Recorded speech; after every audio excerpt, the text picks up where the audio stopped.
So the last thing unrelated to the spin is he definitely needs a breaking pitch. And as I sent to you in private messages, is that there is a old school perception that curveballs are dangerous on youth arms, and that just has not flushed out in the evidence. So I am as conservative as you can possibly be with arms.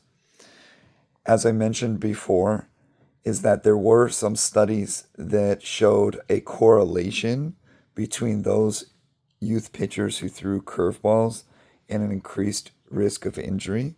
But baseball people are by and large uneducated idiots and don't understand the difference between correlation and causation. It is weak evidence to have further investigation. But the only thing is that after 20 years of further investigation, it turned out that those pitchers that were throwing curveballs were just better pitchers and more likely to be overused. We actually know now that the curveball actually places less stress on the arm than the fastball, which has the highest amount of torque. So they have like sleeves that you can put on that you can measure those things. And then they've done research to kind of segregate out like why were we seeing pitchers who throw curveballs being at increased risk. And it just turns out those are the ones that just are more likely to engage in those risky behaviors, which are playing on two different teams, travel and rec, not adhering to pitch counts, etc., etc. The true actual risk factors. Anyways, curveball, how can you get started? You don't need a pitching coach. The grip, whatever, the grip doesn't matter.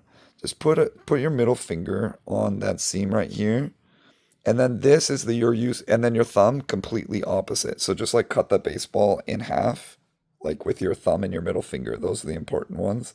This finger, the pointer, is just a worthless finger. Do whatever you want with it. Just rest it lightly right here, kind of like together like that. Or some people prefer like a spike or a knuckle grip. It doesn't matter. It's a useless finger. You're not going to really do too much. And then what you want to do, two terms that you need to know, is that you have the term pronate, which means turn your arm away from you, and supinate, which means turn the ball forward. And then just preset your hand like this and just throw it like here, and then it rolls off the top of that finger, and then you get that top spin, which drives the curveball. What you should try and look for is trying to make as much 12-6 as possible. You probably won't get that.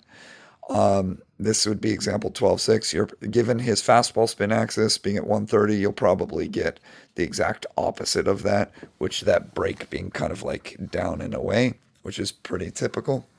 And that's fine. It just might not open up, a sweeper or something like that. It might bleed too much with other pitches, but this is only a second pitch, so it's fine. So you don't need a pitching coach. Just play light catch until just like you can throw this like 30 feet away from each other. Just incorporate it into your catch play. Every game that you warm up, just spend like a minute or two just playing catch with it until it becomes comfortable.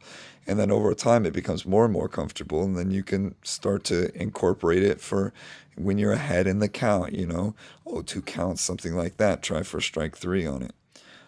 Anyways, I think that's the simplest advice. It's really just give yourself the green light on the curveball.